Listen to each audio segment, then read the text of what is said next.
आर्हत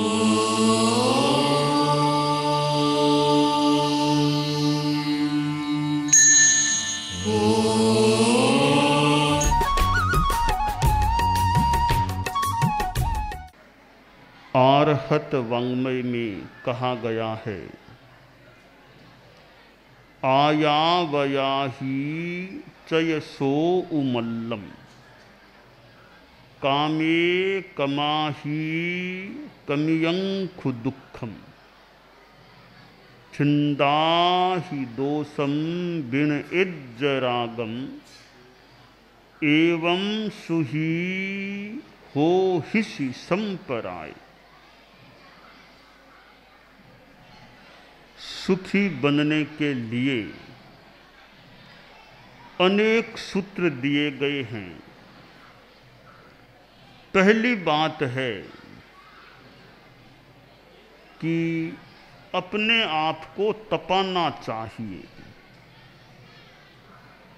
कुछ कठोरता का जीवन आदमी जी सके, कुछ कठिनाइयों को झेल सके, ऐसा अभ्यास रखना चाहिए।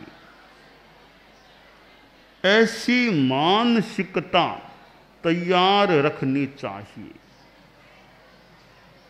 जो आदमी कष्टों से ज्यादा घबराता है, थोड़ी भी कठिनाई सहन मन से नहीं कर सकता, वह आदमी दुखी बन सकता है। इसलिए स्वयं को तपाना चाहिए। सर्दी में कुछ सर्दी भी सहन कर सके, गर्मी में कुछ गर्मी भी सहन कर सके, कठोर वचनों को भी झेल सके, अपमान को भी सहन कर सके। इस प्रकार प्रतिकूलता को सहने का हमारा अभ्यास होना चाहिए।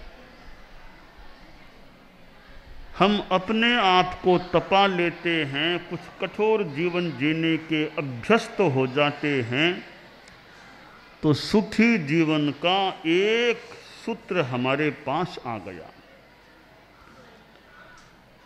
और अपने आप को तपाना है तो सौकुमार्य को, सुकुमारता को, सुख शैलियापन को, आराम तलबी वृत्ति को छोड़ना होगा। आराम तलबी वृत्ति होने पर आदमी परिश्रम से जी चुराने का प्रयास कर लेता है।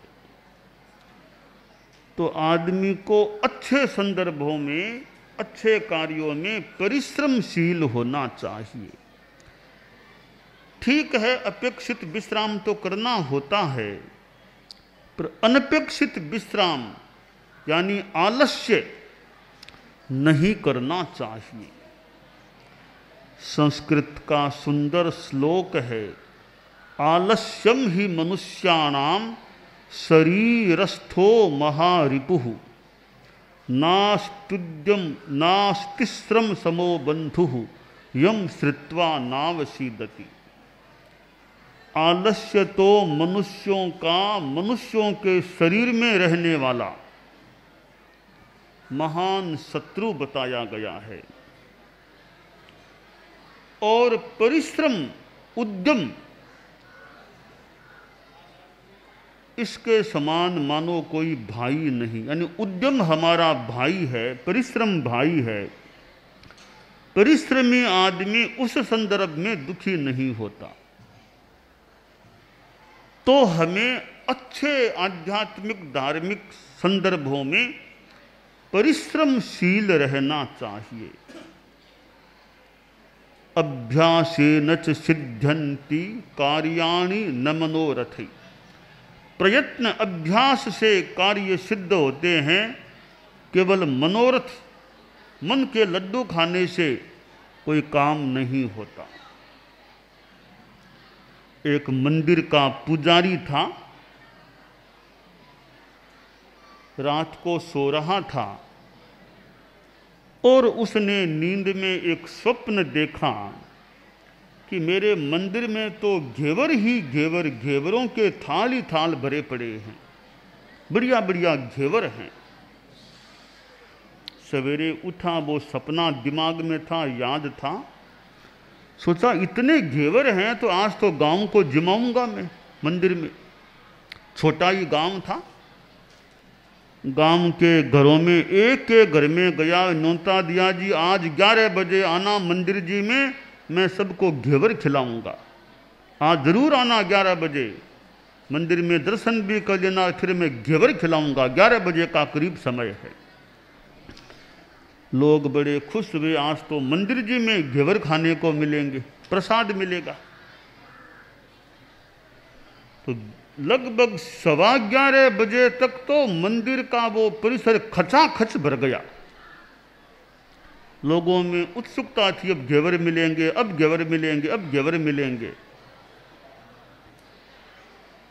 11:15 के 11:30 बज गए, 12:15 भी बज गए, वो मंदिर का पुजारी आया ही नहीं कोई घेवर की बात करने के लिए। तो गांव के कुछ कार्यकर्ता बोले, खोजो तो सही पुजारी जी कहाँ पर है, वो कहाँ घेवर है, कहाँ पुजारी जी है। 2-3 कार्यकर्ता वो मंदिर में एक कोठड़ी थी पास में, वहां गए, वहां वो पुजारी सो रहा था, खटिया पर सोया हुआ था। उसको उठाया, भैया उठो, इतने लोग आ गए, 12:15 बज गए, वो घेवर कहाँ, लाओ खिलाओ हमें घेवर। तो पुजारी बोला, जी घेवर तो मैंने रात को सपने में देखे थे, अब मैं सोया हूं, फिर वो सपना आएगा, सपने में घेवर देखूंगा, तब घेवर खिलाऊंगा। लोगों को सूचना दी कि पुजारी जी तो यह बात कह रहे हैं कि सपना आएगा, तब वो घेवर देखूंगा, तब घेवर खिलाऊंगा। लोग हंसे रहे, हमको बेवकूफ बना दिया आज तो। लोग दर्शन करने थे जिनको मंदिर में करके लोग चले गए अपने अपने घरों में। तो केवल सपनों के घेवर से क्या काम हो, कोरे सपने पूरे नहीं होते, संकल्प पूरे हो सकते हैं। तो सपने में कुछ भी देख लिया, उससे क्या हो सकता है। सपना सपना होता है, और अपना अपना होता है, और जपना जपना होता है, तपना तपना होता है, खपना खपना होता है। तो सपना होता है। सपने के भरोसे घेवर का न्योता दे दिया। सपने की कई बातें तो फालतू सी होती हैं, कोई कोई बातें भविष्य की सूचक भी हो सकती हैं कि अमुक सपना आया है तो अमुक फल उसका मिलना चाहिए, अमुक घटना घटनी चाहिए। तीर्थंकरों की माताएं होती हैं, 14 बढ़िया बढ़िया महास्वप्न देखती हैं। 14 बढ़िया विशिष्ट स्वप्न देखने वाली माता कोई विशिष्ट व्यक्ति, तीर्थंकर चक्रवर्ती जैसी संतान को जन्म देती है। तो सपने कई भविष्य सूचक भी हो सकते हैं, और कई सपने लगता है वो ऐसे ही आ जाते हैं, कोई खास उनका मतलब नहीं होता। तो हमें सपनों की दुनिया में नहीं जीना है, हमने तो खपना खपना परिश्रम करना चाहिए। परिश्रम से जो मिलता है उसका महत्व होता है। जो लोग जुआ खेलते हैं उसमें संभवतः परिश्रम कम होता है, और ऐसे ही वो कुछ पाने का प्रयास होता है, तो वो पैसा बढ़िया नहीं। पैसा भी मिले कि न मिले, खुद का नुकसान भी हो सकता है। श्रम से जो प्राप्त होता है वो बढ़िया चीज हो सकती है। सुहेण भाविदम नाणम आश्रय दुहे जादे बिनसई तम्हा जहा बलम जोई अप्पा दुहेण भावे। परिश्रम से जो ज्ञान मिले वो ज्ञान महत्वपूर्ण है। बच्चा रात को पढ़ रहा था दिए के प्रकाश में, और कहते हैं कि सरस्वती देवी हाजिर हो गई। विद्यालय तो सरस्वती का मंदिर होता है, तो विद्यार्थी पढ़ रहा था और वो रात को सरस्वती देवी हाजिर हुई। बोली बेटा सो जा, 12:15 बज गए, सो जा, नींद ले लो अब। कि माँ मैं तो परिश्रम करूँगा, मुझे बहुत अच्छे अंकों से उत्तीर्ण होना है परीक्षा में, मैं तो और पढ़ूंगा। अरे बेटा बहुत रात चली गई, अच्छे अंक चाहिए। सरस्वती बोली मैं तुमको वरदान दे देती हूँ, तुम अच्छे से अच्छे प्रथम नंबर तुम्हें मिल जाएगा पूरे विद्यालय में, मेरा आशीर्वाद दे देती हूँ। तुम सो जाओ, आराम करो, नींद लो। तो वह छात्र बोला माँ बड़ी कृपा है तुम्हारी, तुम यहाँ पधारी हो, दर्शन दे रही हो मुझे और आशीर्वाद भी दे रही हो कि विद्यालय में प्रथम स्थान मिल जाएगा, मैं सो जाऊं। पर माँ मैं सोना नहीं चाहता, मैं तो परिश्रम करना चाहता हूँ। सरस्वती माँ देवी बोली बस मैं आई हूँ, कुछ तो मेरे से लो, मेरे से कुछ तो लो, मैं यहाँ आई हूँ। छात्र बोला माँ देना ही चाहती हो तो मेरे दिए में तेल डाल दो, तेल डाल दो, दिया जलता रहे, मैं रात को पढ़ता रहूं। इसका सारांश इतना सा है कि लड़के में परिश्रमशीलता कितनी थी। हालांकि रात को इतनी देर पढ़ना चाहिए कि नहीं चाहिए एक अलग विवेच्य विषय हो सकता है। कई विद्यार्थी हो सकता है परीक्षा के दिनों में तो रात काली कर देते हैं, खूब पढ़ते हैं, बाकी 11, 10, 10, 8 महीने मस्ती कर लेते होंगे, यानी कम पढ़ते होंगे। तो पहले इतना कम नहीं पढ़ना चाहिए, ठीक है परीक्षा में कुछ तो ज़्यादा पढ़ना ही होता है, पढ़ना ही चाहिए। बाकी दिनों में भी मस्ती ज़्यादा नहीं, बाकी दिनों में भी पढ़ना चाहिए, श्रम करना चाहिए। विद्यार्थियों को होमवर्क भी, गृह कार्य भी दिया जाता होगा। अब विद्यार्थी विद्यालय में पढ़े, फिर वो जो कार्य दिया जाए वह भी अच्छा करे, यानी परिश्रम चलते रहना चाहिए। मास्टर जी ने विद्यार्थियों से वो कहा कि लो ये दीपावली की छुट्टियां है, इतने प्रश्नों के उत्तर लिख करके लाना है और छुट्टियों के बाद आओ तब कॉपियां देखूंगा। छुट्टियों के बाद विद्यार्थी आए, मास्टर साहब ने कॉपियां देखी। एक विद्यार्थी की उत्तर पुस्तिका या कॉपी में सारे प्रश्नों के सारे उत्तर सही लिखे हुए थे। बाकी विद्यार्थियों की कॉपियों में कहीं 2 प्रश्न गलत, कहीं 4 गलत, कई गलतियां भी थी। मास्टर जी बोले एक लड़का ऐसा है जिसके सारे उत्तर सही हैं, इसको मैं पुरस्कार दूंगा क्योंकि उसने सारे उत्तर सही लिखे हैं।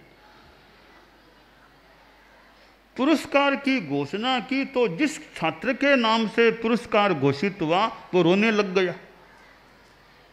अध्यापक जी बोले अरे रोते क्यों, तुम समझे नहीं क्या, मैं तुमको पुरस्कार देने जा रहा हूं, नहीं कि पनिशमेंट देने जा रहा हूं, तुम रोते क्यों हो, तुम्हें दंड नहीं दे रहा हूं, पुरस्कार दे रहा हूं, तुम समझे कि नहीं समझे।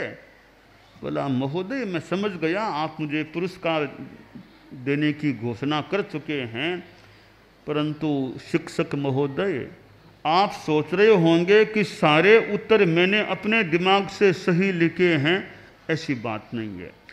एक प्रश्न का उत्तर मेरे दिमाग में नहीं था, मेरे मित्र ने बताया, उसको मैंने लिखा है, तो सारे उत्तर तो मेरे हैं नहीं, आप मुझे पुरस्कार क्यों देना चाहते हैं।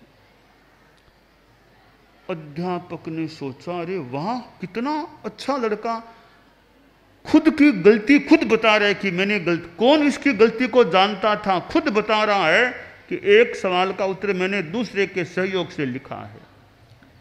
जानने वाला जानता होगा, फिर यहाँ कौन बता सकता था स्वयं इसने अपनी कमजोरी की बात भी बता दी। शिक्षक बोला कि मैं पुरस्कार तो तुमको जरूर दूंगा, और साथ में हालांकि मैं कोई ज्योतिषी तो नहीं हूं, कि भविष्यवेत्ता भी यो मैं उस रूप में नहीं हूं, पर कह सकता हूं कि तुम एक दिन भारत के महान नागरिक बनोगे, महान व्यक्ति बनोगे। बात में कुछ अंतर हो सकता है बताने के तरीके में। संभवतः वह लड़का था गोपाल कृष्ण गोखले। तो यह परिश्रमशीलता, साथ में फिर यह ईमानदारी आ जाए तो सुख क्या, सुख का दूसरा सूत्र भी हाथ में आ जाए। तो परिश्रमशील जीवन हो, ईमानदारी भी साथ में हो, और कामनाएं भौतिक लालसाएं कम हो, तो दुख अपने आप कम या नष्ट, खत्म, अतिक्रांत हो जाता है।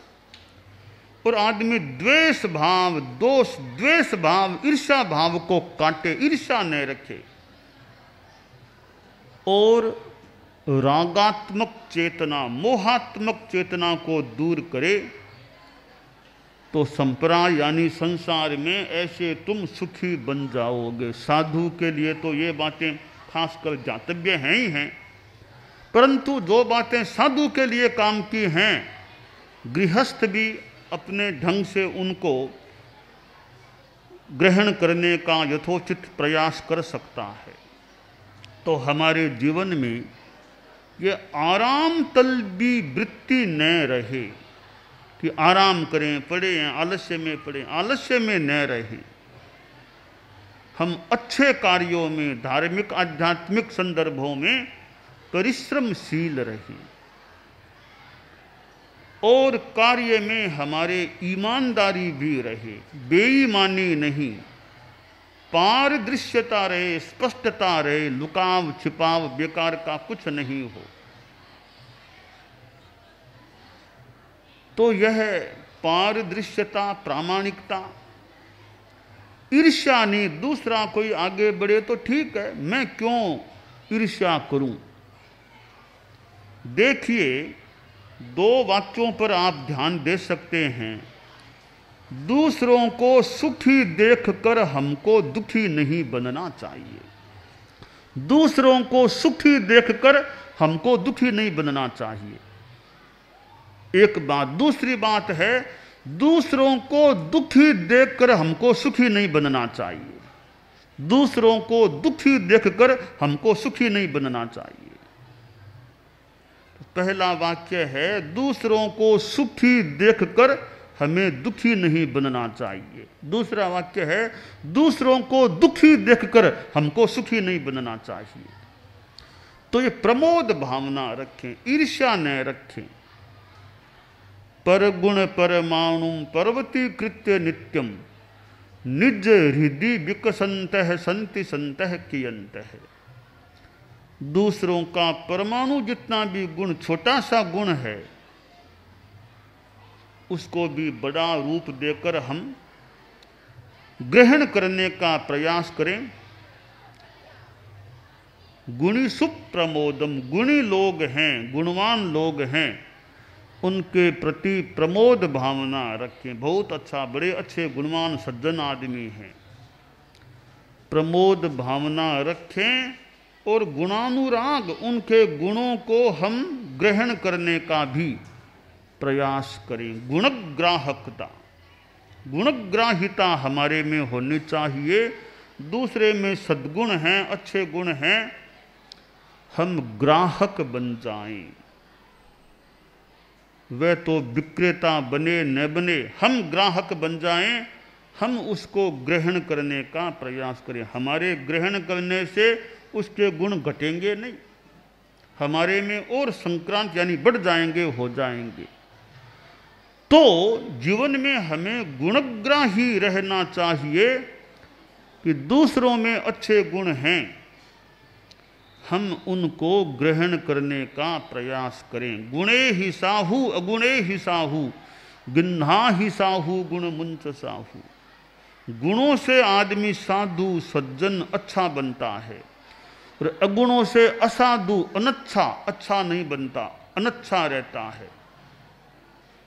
तो गिन्हा ही साहु गुण, साधुओं के सद्गुणों को ग्रहण करो और अगुणों को छोड़ दो, तो हमारा जीवन अच्छा बन सकेगा, सुखी रह सकेगा।